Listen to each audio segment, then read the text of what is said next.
Hi, my name is Brad Thompson. I'm in Bend, Oregon, and I have selected for my reading from Chapter 6 of Timequake.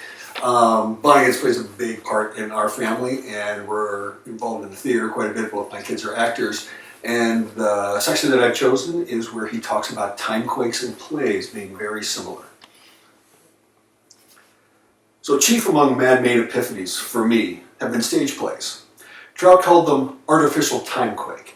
He said, before Earthlings knew that there were such things as timequakes in nature, they invented them. And it's true.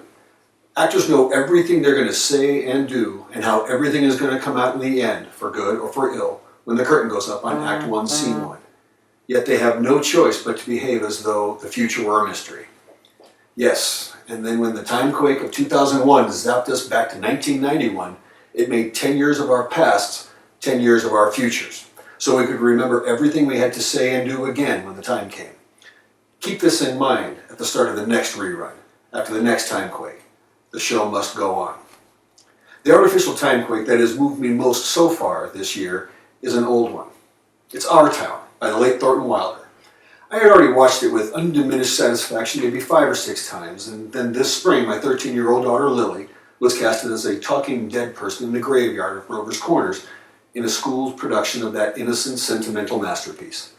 The play zapped Lily and her schoolmates from the evening of the performance back to May 7th, 1901. Timequake. They were robots of Thornton Wilder's imaginary past until the curtain came down after the funeral of our heroine, Emily, in the very last scene. Only then could they live in 1996 again. Only then could they decide again for themselves what to say or do next. Only then could they exercise free will again.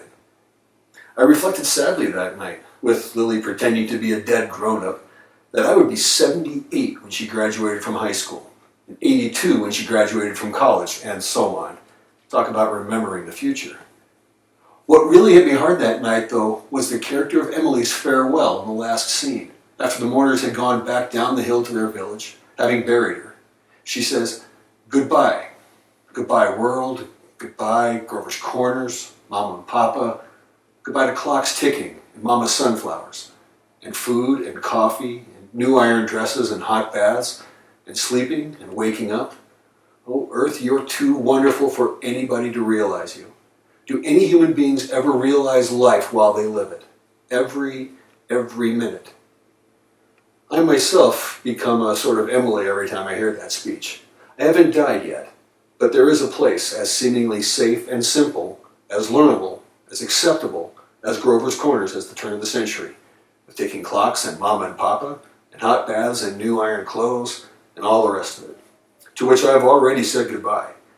Goodbye, one hell of a long time ago. Here's what that was. The first 7 years of my life, before the shit hit the fan, first the Great Depression, and then World War II.